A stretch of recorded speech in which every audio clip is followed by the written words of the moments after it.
Selamat pagi sobat-sobat santri semua. Di pagi yang cerah ini saya akan menemani teman-teman semua untuk ngevlog bareng. Ngevlog bareng apa nih? Kita akan ngevlog bareng bagaimana caranya teman-teman santri seblak membudidayakan tanaman sayuran. Mau tahu keseruannya? Ayo ikuti saya.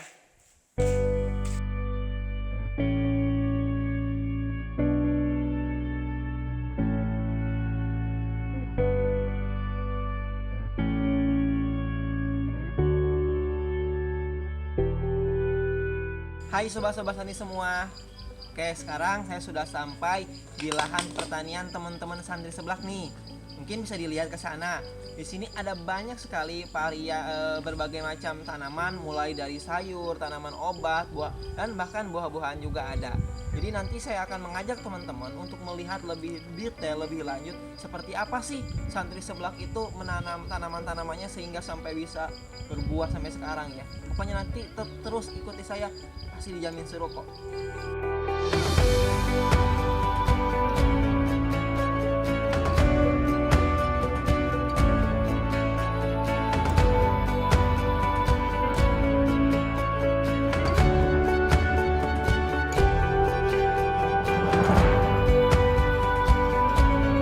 Perkebunan ini awalnya hanya ditanami padi dengan media tanam pot. Tetapi lambat laun ditanami sayuran seperti kacang panjang, terong, cabai, dan tomat. Selain sayuran dan padi, ada juga tanaman angkung sebagai obat herbal tradisional. Perawatan yang dilakukan adalah penyiraman secara rutin tiap pagi untuk keempat jenis sayuran. Perawatan tanaman ini juga tidak hanya disiram setiap hari, tetapi ada pemberian pupuk sampai pengendalian hama menggunakan pestisida.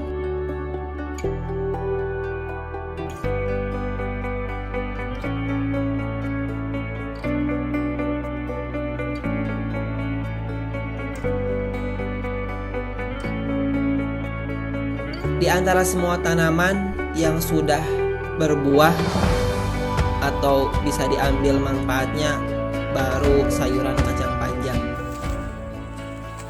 Oke, sobat-sobat santri semua, saya sekarang berada di bawah pohon kacang, di bawah tanaman kacang panjang ya. Kacang panjang ini merupakan salah satu sayuran yang banyak manfaatnya. Sayuran ini tumbuh dengan cara melilit, ya mungkin melilitnya lewat media yang udah kita pakai. Contohnya di sini ada kayu atau ranting pohon ya. Kemudian kacang panjang itu biasanya dipakai orang-orang untuk membuat sayur mayur ya, mungkin katakanlah kalau di Jawa itu namanya pecel ya, biasanya pakai kacang panjang. Kemudian kacang panjang kalau sampean mau tahu lebih detail sejarahnya, ini kalau nggak salah saya baca di Wikipedia itu berasal dari kawasan Asia ya. Kemudian kacang panjang itu biasanya di waktu 30 hari sudah mengeluarkan bunga.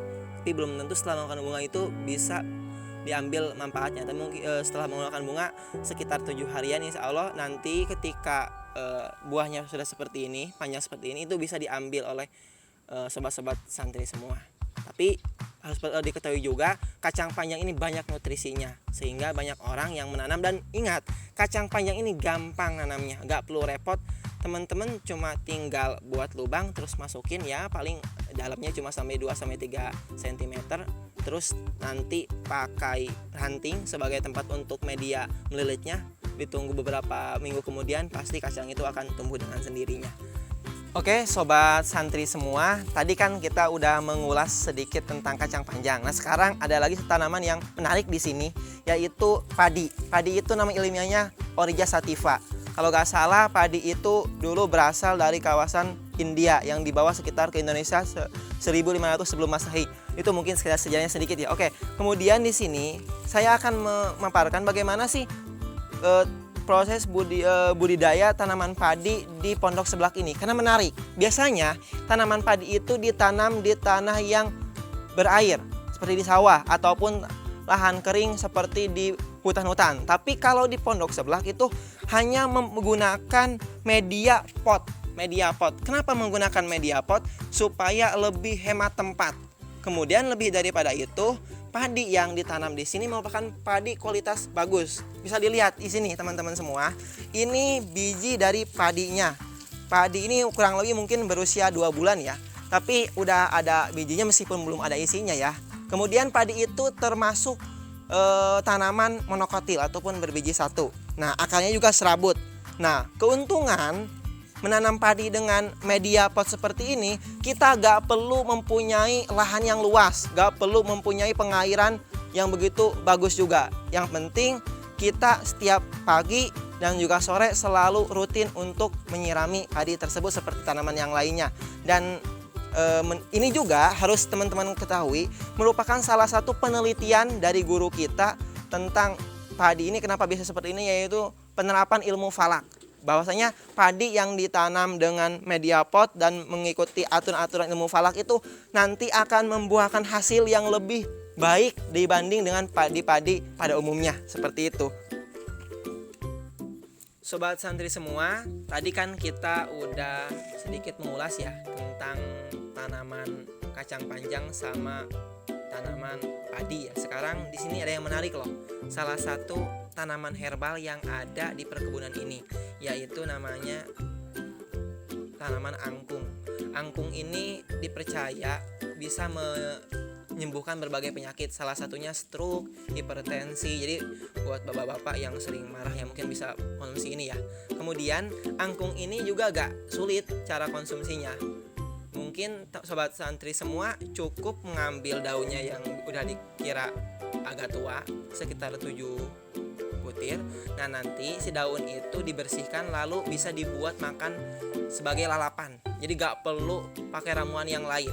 Dan konon angkung ini memang khasiatnya bagus. Sudah terbukti dari dulu dipakai oleh orang Tionghoa sebagai obat herbal yang paling jitu.